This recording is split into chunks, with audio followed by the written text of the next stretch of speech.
இங்கே எல்லாருமே ஓடுற குதிரையில் பந்தயம் கட்ட தான் தயாராக இருக்காங்க.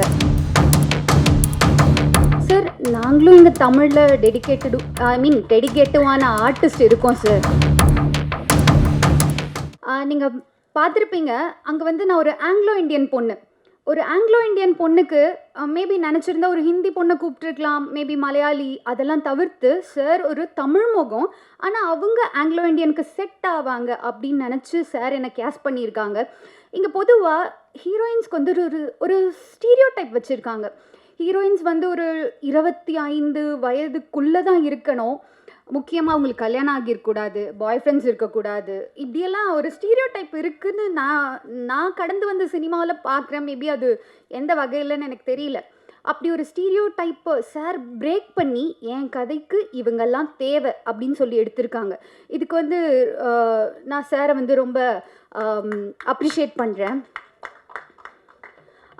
முக்கியமாக இப்போ நம்ம பார்த்துருப்போம், மாரி செல்வராஜ் சாரோட அந்த ஒரு இன்டர்வியூ பார்த்துருப்போம். சார் சொல்லியிருக்காங்க, டெடிக்கேட்டிவான ஒரு ஆர்டிஸ்ட்டை தான் நான் எடுத்தேன், அது மலையாளி அப்படியெல்லாம் நான் பார்க்கல, அவங்க டெடிக்கேட்டிவாக இருந்தாங்க, நான் எடுத்தேன் அப்படின்னு சொல்லி சார் சொல்லியிருந்தாங்க.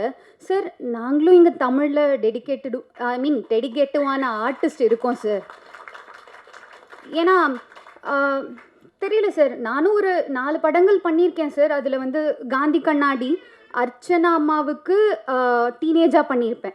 முக்கியமாக பார்த்திங்கன்னா அது ஒரு கிராமத்து சப்ஜெக்ட், அதில் நான் பண்ணியிருப்பேன்.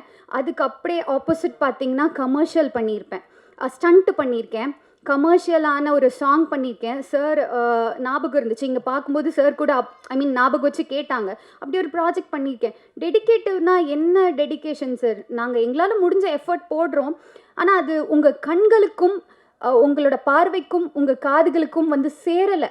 அது எப்படி சேர்க்குறதுன்னு தெரியலை. மேபி மீடியா நீங்கள் தான் எங்களுக்கு சப்போர்ட் பண்ணி அவங்கக்கிட்ட கொண்டு போய் சேர்க்கணும். டெடிக்கேட்டிவான ஆர்டிஸ்ட் நாங்கள் தமிழ்லேயும் இருக்கோம். ஸோ நீங்கள் எல்லாருமே எங்களுக்கு சப்போர்ட் பண்ணோம். முக்கியமாக சார் ஒரு சின்ன விஷயம், மேபி இது என் வயதுக்கு மீறின ஒரு பேச்சாக இருக்கலாம். இங்கே எல்லாருமே ஓடுற குதிரையில் பந்தயம் கட்ட தான் தயாராக இருக்காங்க. சார், ஓடுறதுக்கு தகுதியான ஒரு குதிரை இருக்குது சார். ஒரு வாட்டி பந்தயம் கட்டி தான் பாருங்களேன், அது எவ்வளோ தூரம் ஓடுதுன்னு. உங்கள் எல்லாருக்கும் நன்றி. இங்கே இருக்க சில நல்ல உள்ளங்களோட சப்போர்ட்டில் தான் நான் இவ்வளோ தூரம் வந்து நிற்கிறேன். ஸோ என்றைக்கும் அவங்கள நான் மறக்க மாட்டேன். ரொம்ப நன்றி. Thank you so much.